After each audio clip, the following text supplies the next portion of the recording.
Shoo fly, don't bother me. In today's episode, we're going to talk about 4 different things that you can do if you've got fungus gnats in your grow room. Let's go. So the first thing that I want to do is talk a little bit about what a fungus gnat actually is, because there's a lot of misconceptions about fungus gnats.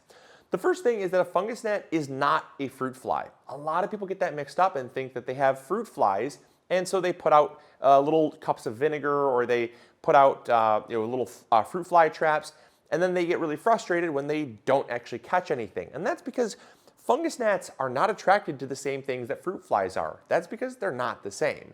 In fact, they're totally 2 different species of fly, so they're not even remotely the same. So treating them exactly the same is going to end up with results that are less than favorable.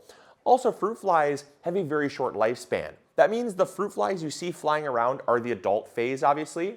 Down below the soil is where the real problem lies. Those eggs that are in the soil then hatch, and when they hatch, they turn into larvae. And the larva is what actually will eat things like plant roots, organic material, anything in the soil that can be a food source. And so a lot of times people treat the flies as if they're the problem, and they're only a small part of the problem. And when you actually have an adult fungus gnat, once they mate, the female can lay up to 500 eggs in a single life cycle. 500 eggs. And so that one female fungus gnat can contribute to 500 more. And so then it becomes a deadly spiral where they start to kind of multiply out of control. So a lot of people just kind of see a small problem, but don't realize there's a much bigger problem happening down in their soil. So the first thing we can do to cut down on fungus gnats, or even prevent them altogether, is by sterilizing our soil. Now we want to sterilize before we actually have plants, otherwise we're going to kill the plants. This is a step that you want to do, especially if you buy your soil from any source outside. A lot of times garden centers, nurseries, or even hardware stores will store their soil outside on pallets, sitting outside open to rain and the weather, and ultimately those fungus gnats find a home in that soil because it's not only a food source, but it's a place that is often thawed, especially in winter. It's thawed, it's warm, it's protective, and it allows them to kind of stay dormant in there. And then when you bring them home, you put them in your grow room, or you put them in your house plants or things like that, that's where they hatch, and they can become a problem. So to prevent that, what we recommend doing is by sterilizing your soil one of 2 ways. The first way is by using boiling water. You can actually boil water and dump it on. When you pre-moisten your soil before you plant, you're going to pre-moisten your soil. By dumping boiling water on to pre-moisten your soil and mixing it up real quick is going to kill very quickly any mold spores, fungus spores, but also things like fungus gnats. That's the first way. The second way of sterilizing your soil is by baking it. This couldn't be simpler. All you have to do is take your soil, put it onto a baking sheet, throw it in the oven for about 5 minutes at 350 degrees, and ultimately what that's going to do is it's going to heat up the soil, and much like the boiling water, it's going to sterilize the soil. It's going to kill off any mold spores, bad bacteria, bad fungi, things like that, but also your fungus gnats, the fungus gnat eggs and larvae that are laying dormant in the soil. And that is going to ultimately fix the problem before it becomes a problem, because once they're dead, you have to actually have them come into your house a different way. If the source of the problem was that potting mix, that's the first way to prevent it. But unfortunately, a lot of people sometimes get fungus gnats through things like pets that roll around in the dirt, come in, or on your shoes. If you walk out in the mud and you bring stuff in, you can bring fungus gnats in from a variety of different reasons. Heck, even during the summer, if you leave your windows open, a few fungus gnats can come in, and they can live in and around your potted plants, your house plants, and things like that. And then once they're in your home, they're already in your home. So sterilizing your soil isn't always a guaranteed way. And so I'm going to give you 3 more ways to prevent the problem if you've already sterilized and you're still finding fungus gnats. The first way, and the most reliable way that I have personally found to prevent fungus gnats, is actually a method that I got from working at a commercial greenhouse. We actually applied a 1/4 inch layer of sand. We got some super cheap sand. In fact, we had so many plants, we actually had it trucked in. We had yards it brought in.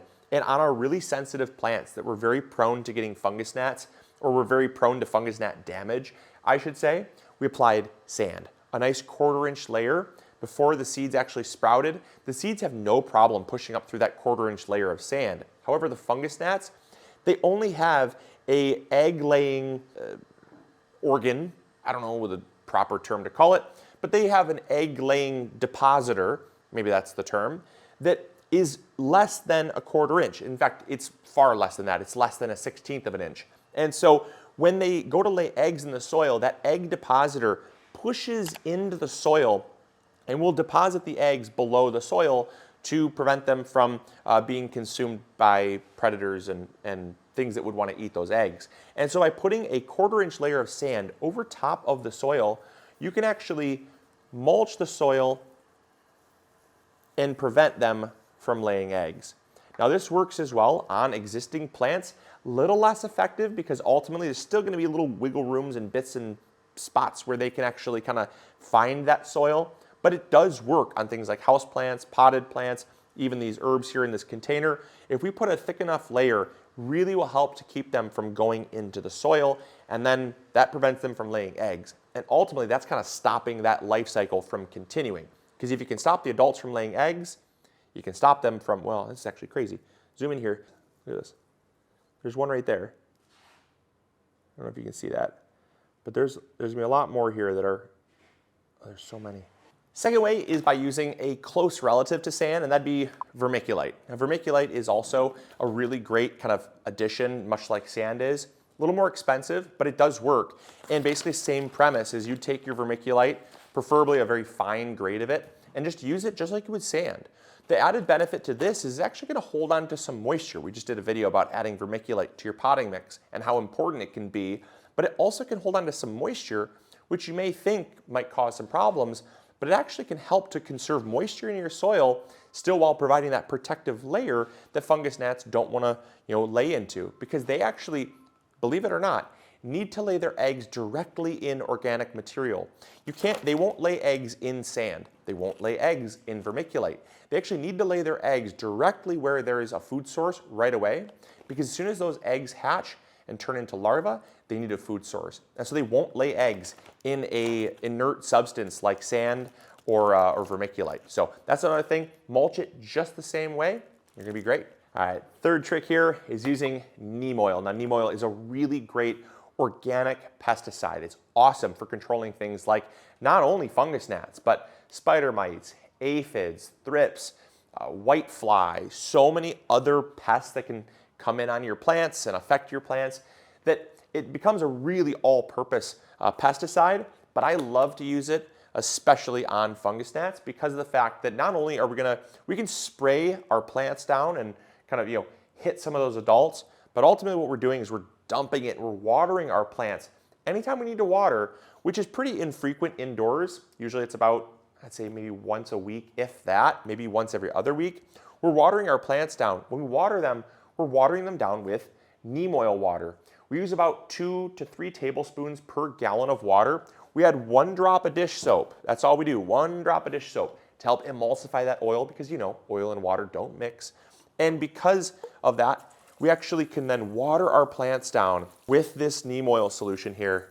And what that does is it actually has a chemical that when it coats the larva, not only does the oil help to suffocate out the larva, but it also contains a chemical that when ingested by the fungus gnat, it basically stops reproduction.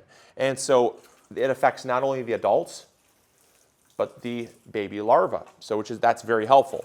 And we'll do this again whenever we water. That's the nice thing about this is you can't overdo it.